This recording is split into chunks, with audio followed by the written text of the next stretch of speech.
Hi guys, so I thought I'd post a video about alternate picking to help out beginner or intermediate players, or perhaps advanced players who maybe use that technique but haven't really thought about it much.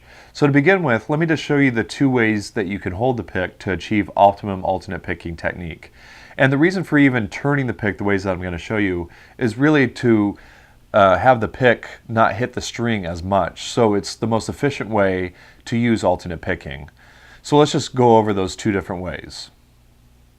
So the two ways to hold the pick is either this way or this way.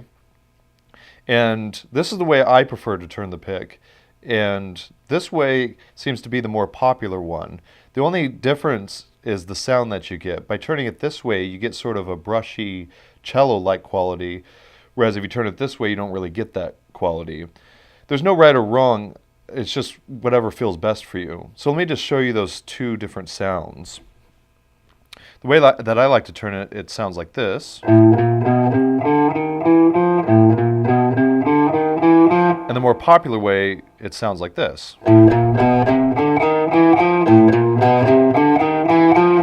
So there is that brushy quality, which actually I think is kind of cool, but this way has always been more comfortable for me. So I would just highly recommend trying both to find out what's most comfortable for you.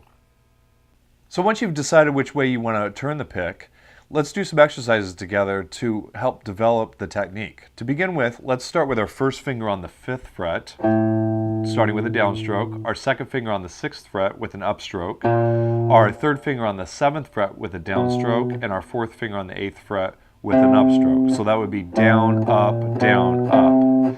And then just to create some variety, let's do the same thing on the A string. And let's put those two together like this. So let's practice that together at 80 beats per minute, doing 1/8 notes, which that will mean that you will be playing 2 notes per beat. So let's try that together. 1, 2, 3, 4.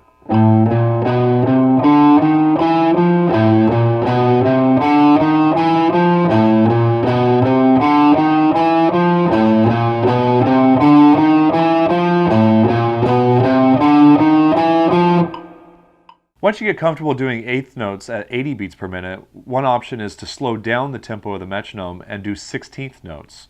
Let's try 16th notes at 60 beats per minute, which 16th notes just means that you'll be playing 4 notes per click, or 4 notes per beat. So let's try that together. 1, 2, 3, 4.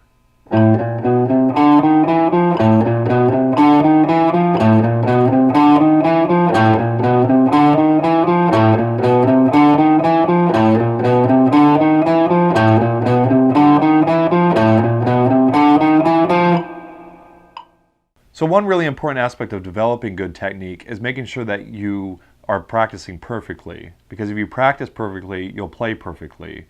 So basically just make sure that the notes are clear as possible. It doesn't matter what tempo you're doing it at. Let's try at a faster tempo doing 16th notes at 100 beats per minute. 1, 2, 3, 4.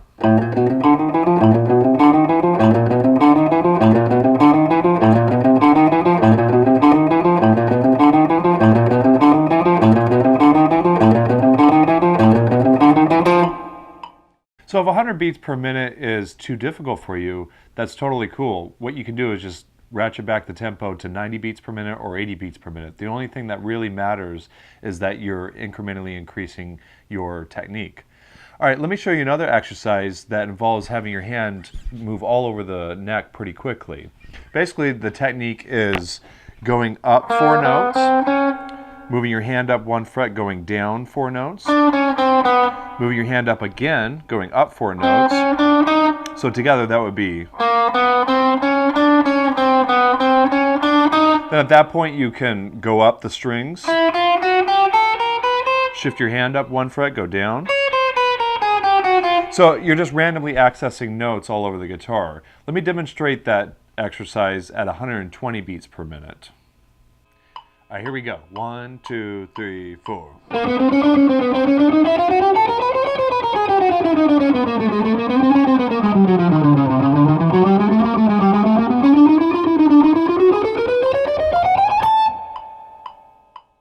So again, that was just me randomly accessing notes all over the guitar. I'm not shooting for any specific fret or frets.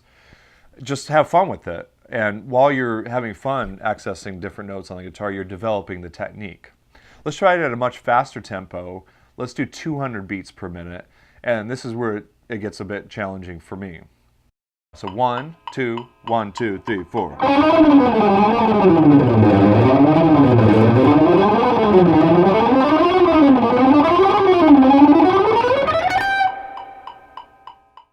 So that's just a tempo that you could shoot for. It doesn't matter how long it takes you to get to that tempo. If it takes you 2 years, 10 years, 20 years, it doesn't matter.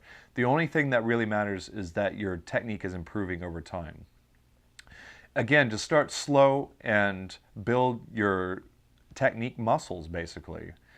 All right, guys, I hope that was helpful for you. If you have any questions, please feel free to leave them in the comment section, and I will be happy to answer them. All right, thanks a lot.